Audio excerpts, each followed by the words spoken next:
Ako si Rose Ann, 15 years old, from Batangas. Ako po yung taong makulit, matapang, hindi sumusuko sa namang pagsubok na dumadating sa buhay. Ang tatay ko po ay isa po siyang driver. Ang aking pong ina isang housewife. Ito po kami magkakapatid at ako po ay may kakambal dahil nga po sa hirap ng buhay. Nakaranas kami na hindi kumain sa tamang oras. Yung walang-wala dahil sa kagipitan po ng buhay.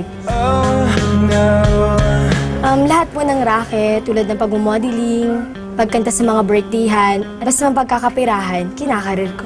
14 years old po ako nung napilitan akong sumali sa pageant ng Miss Kuchay. Nanalo po ako noon, first runner-up. Nakakuha po ako ng 12,000 prize. Ginamit ko yon para mabili ko po ng mga school supplies po yung mga kapatid ko kasi malapit na po yung pasukan noon. Kaya po ngayon, nagsisikap ako para sa mga magulang ko. Nagsisikap ako na maiahon sila sa hirap at makaranas ng sarap ng buhay.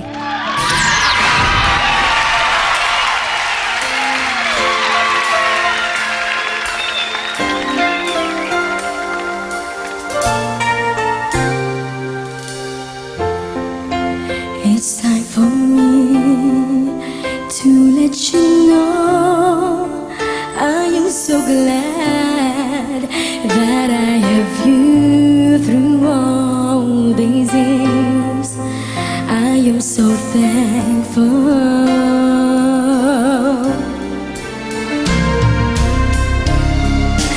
I will stand tall and I try not to fall as I reach all of my goals. I will go on and I will move on, all because of you. For you, I'll be alright, I'll be okay, I will be fine and I'll be good all the way. All from the heart, these things I do, I'll make you proud because I love you. I'll be alright, I'll be okay, I will be good and learning all the way. All from the heart, these things I do, I'll make you proud because I do.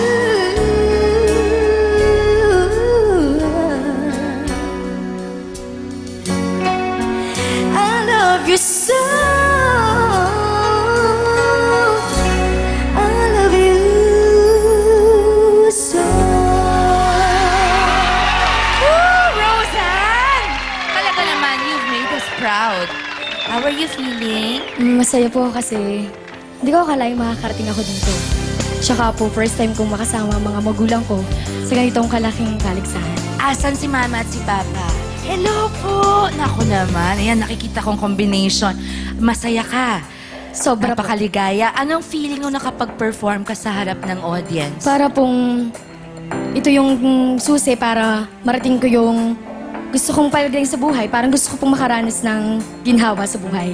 Eto ngayon ang ating judge na si Billy. What can you say, Bill? Hello, Roseanne. Hello po. Ang lamig ng boses mo. Parang sarap pakinggan eh. Kasi minsan pag nasa competition tayo, puro pataasan ng boses, sigaw tayo Yun ng ang sigaw. sinasabi ko. Minsan kasi hindi rin actually importante yan eh. Importante yung pagka-project mo. Actually, sinabi ni Direk kanina, yung projection mo, magaling ka. So, congratulations. Good job, Roseanne. At pag-connect niya sa audience, That's diba? right. Tsaka look at that pretty face, diba? Thank you very much, Roseanne. Very refreshing ang iyong boses. Thank you. Nakaraos na. Okay.